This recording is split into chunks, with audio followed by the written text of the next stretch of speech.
11단원 재산관계와 법이라는 게 나왔는데요.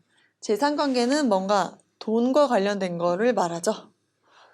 나한테 어떤 책이나 책가방이 있어요. 그러면은 그거는 내 소유죠. 내 재산이에요.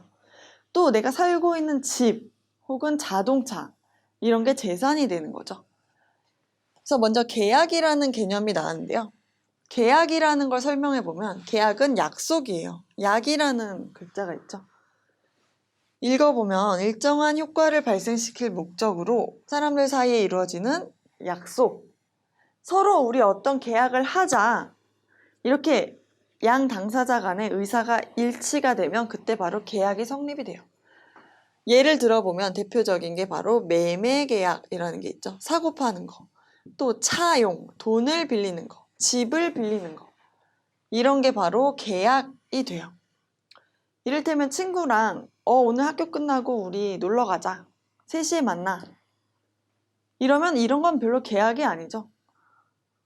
나 잠깐 일이 생겨서 못 나갈 것 같아. 그래서 약속을 못 지켜도 조금 성의 없는 사람이 될 뿐?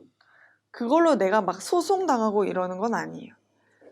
그런데 만약에 집을 샀다. 10억을 주고 집을 샀는데 집을 안 비워준다. 나한테 약속한 날짜에.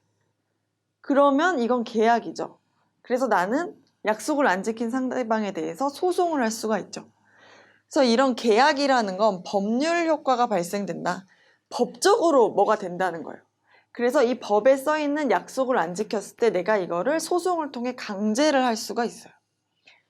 그래서 다시 이해를 돕기에 읽어보면 성립 요건은 계약 체결의 의사표시인 청약과 승낙이 합치돼야 된다. 왜냐면 이건 약속이니까 이거를 하자라고 권유하는 사람과 그래, 이거에 화답하는 사람이 있어야 돼요. 하자, 이게 바로 청약이죠. 약속을 청하는 거예요. 나랑 이거 사고 파는 걸 할래? 매매 계약을 할래? 그래서 그 화답하는, 답하는 승낙이 있어야 돼요. 그래! 라는 게 있어야 된다는 거예요. 혼자서만 할래? 라고 했을 때 계약이 되는 게 아니에요. 둘이 서로 간에 이걸 하자는 게 서로 우리가 이제부터 이걸 한다는 게 확실하게 딱 맞아 떨어졌을 때 이게 바로 계약이 되는 거죠. 그래서 또 3번을 읽어보면 당사자는 권리 능력과 의사 능력이 없는 경우에는 무효, 제한되는 자의 계약은 취소 가능 이런 게 나오네요. 어렵게 써있지만 일반적인 정상적인 사고를 가진 사람이라면 계약을 할 수 있다는 뜻이에요. 근데 여기 제한된다는 경우가 나오는데 이건 나중에 가면 또 배우지만 미성년자의 경우를 말해요. 미성년자의 경우에도 계약은 할 수 있어요. 근데 만약에 미성년자가 막 너무 비싼 물건, 한 300만 원짜리 된 노트북을 혼자 부모님 허락도 없이 가서 샀다.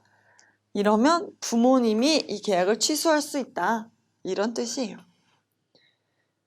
또 권리 능력이 없다는 건 지금 살아있는 사람이 아닌 경우를 말해요. 의사 능력이 없다는 건 살아있는 사람이지만 뭔가 계약을 할 만한 정신적인 상태가 안 되는 사람을 말해요. 그 사람을 바로 의사 능력이 없다고 해요. 그래서 쭉 또 읽어보면 성립 조건으로는 내용이 확정적이고 실현 가능할 것. 이를테면 당장 너를 내가 어떻게 금성으로 데려다 준다. 목성으로 간다 우리가. 이런 계약은 지금 일반적인 고등학생들 사이에서는 할 수가 없는 거죠. 그런 계약은 할 수가 없다는 거예요. 또 강행법규에 위배되지 않을 것. 법에 어긋나는 이상한 계약은 할 수가 없어요. 네. 예를 들고 싶은데 너무 잔인한 예가 될까봐 못하겠네요. 어쨌든 법에 어긋나는 이상한 계약은 할 수가 없다. 이렇게 아시면 되고 사리에 어긋나거나 반사회적이지 않을 것. 너와 내가 내일부터 도박을 해서 서로 용돈을 나눠 가지도록 한다. 이런 계약은 하면 안 된다는 거예요. 네. 의사표시. 당사자 간 자유로운 의사의 합치와 당사자의 의사가 상대방에게 정확히 전달되고 사기나 강요된 협박에 의한 의사표시가 아니어야 된다. 서로 어떤 거에 누가 시켜서 강요해서 하는 게 아니라 자유롭게 해야 된다는 거죠, 계약은. 그래서 계약의 효력이 발생하는데요. 계약이 만약에 체결이 됐다면, 계약이 성립이 됐다면 양 당사자에게 채권과 채무가 발생하면 구속력이 생긴다라는 거예요. 채권이라는 건 계약을 통해 내한테 주어지는 권리를 말해요. 집을 사고 파는 계약이라고 했을 때 매매 계약이면 이 집을 산 사람, 매수인이라고 하죠. 매수인은 채권과 채무가 생기는데 권리는 이제 집을 받을 권리가 생기죠. 소유권을 받을 권리. 채무로는 의무가 또 생기는데 돈을 줄 의무가 생기죠. 매도인은 판 사람을 말해요. 판 사람은 이게 반대죠. 채권으로는 돈을 받을 권리가 생기죠. 채무로는 집을 줄 권리, 줄 의무죠. 매수인은 집을 받을 권리. 이렇게 계약을 통해서 양 당사자의 채권과 채무는 서로 대립돼요. 이렇게 딱 맞아떨어진다는 뜻이에요. 서로 간에 대해서 의무와 권리가 딱 생겨요. 이 계약을 통해. 그래서 두 번째 개념을 또 보면 채무 불이행이라는 말이 나오죠. 이게 되게 어렵고도 중요한 말인데 채무를 불이행했다는 건 계약상의 의무를 불이행했다는 뜻이죠. 내가 집을 샀으면 돈을 내야 되는데 집만 받고 돈을 안 줬어요. 이걸 뭐라고 한다는 거예요? 바로 이 상황을 채무 불이행 상황이라고 하는 거예요.